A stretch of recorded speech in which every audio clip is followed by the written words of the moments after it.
Good evening. How are you today? Well, it's gorgeous out. It's late. It's a little cool. We're being teased. There could be a fall somewhere down the road. I think the most important issue that people are discussing a lot, and sometimes misleading the public, have to do with the search and seizure of documents, that is TSI, top secret information from Trump. Now, some have said, when asked, who are they investigating, say, oh, we can't say, we don't know. Well, we do know one person, because the search warrant says a couple of things. It says where they're going to search. And do you know where they're going to search?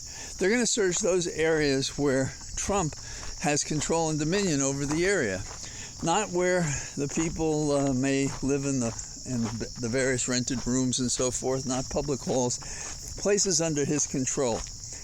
And how could you not take the data points that Trump took this material from the White House, directed it be delivered to his home, and presumably afterwards he authorized his lawyers and others to communicate that they had either returned everything or would return everything, and then they didn't, thus the search warrant. So that's number one. Number two, there's a question about the description of the documents. Well, it's the broadest kind of description, but there are 11 categories of seized materials, and 4 of them involve top secret information. And you have to wonder about some of them, how he, as a private citizen, intended to use it.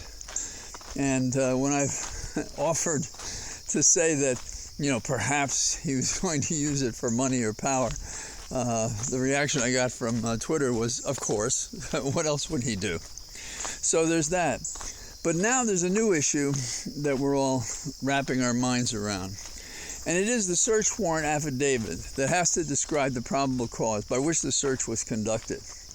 Now in the nation, since the search warrant was served and the documents were taken away, there's been all manner of charges by Trump and his followers, his ditto heads, who keep attacking that this search was unjustified, unwarranted, lacked probable cause, things were planted and taken out and so forth. And I think it's kind of a mistake when the media repeats these things without any evidence that they're true.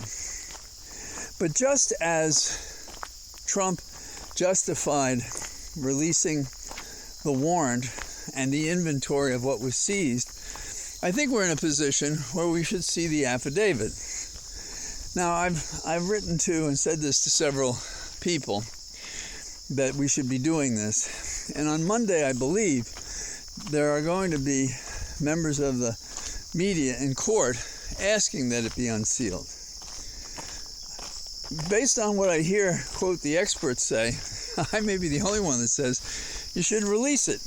And here's why. There's a common law First Amendment notion of access to government documents of public interest and significance and importance to the nation. And so in the past, affidavits in support of search warrants have been unsealed. I have myself made this motion in court in obviously less dramatic circumstances. But my argument was, on behalf of a client, that we believe, and we're telling you what we think was wrong with the search and seizure, and so we want the affidavit to marry it up with what evidence we have and have presented at a hearing, so that we can demand that in those cases that I handled, property be returned. I don't think property could be returned here. But in any case, it is not extraordinary to unseal an affidavit such as this to show what the probable cause is. Now, some might think that the argument's even stronger for the media, because the person involved, despite the fuddled thinking of some, is no less than the former president of the United States. And he's involved himself with very sensitive material that he's maintained in an insecure way for undisclosed purposes ever since he left office. and misled us about it. And for all we know, when the investigation's over, we'll find whether or not some materials were destroyed. So I think that the media should be able to unseal, ask the court to unseal the affidavit. Now, first of all, we don't have to worry about the surprise of the search. That's past. If they're informants, you can redact the document, but usually such affidavits don't identify their informants. Sometimes they don't even mention them. If there's any big disclosure that would compromise the investigation, which seems pretty obvious on its face, the guy took documents he had no right to.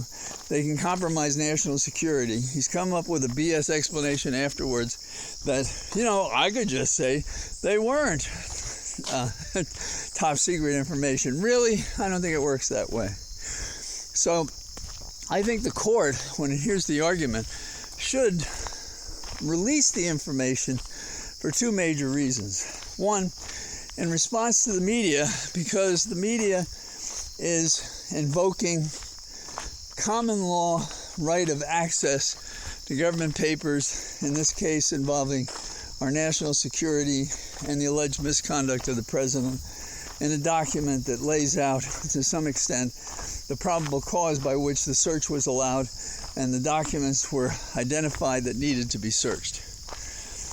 Secondly, we can't ignore the fact that in the period of time since the search, Trump and others very prominent in the media have stated the most outrageous things, unsupported by fact, misrepresenting the law, attacking the integrity of the search, attacking the motives of those who conducted it.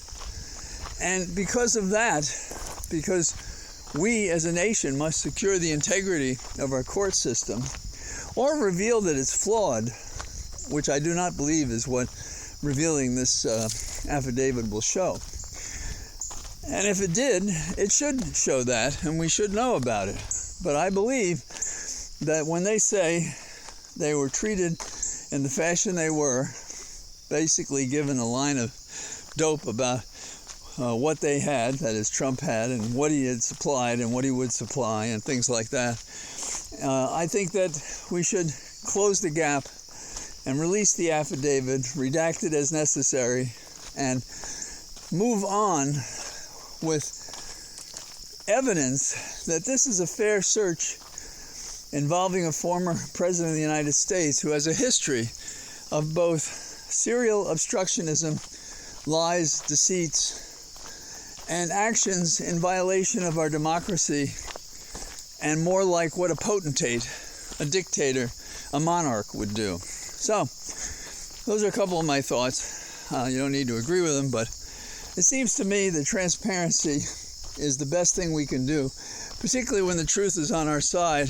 and the truth can hopefully persuade others that they should take a second look at what we're dealing with Trump, as if the last 6 years and more aren't enough to tell you that this man is the most criminal person associated with the mob, who never really accomplished very much except to line his own pockets. And he's about to compromise America if we don't hold him accountable in a reckoning. So, that's what I've got. Hope to see you soon. Bye-bye.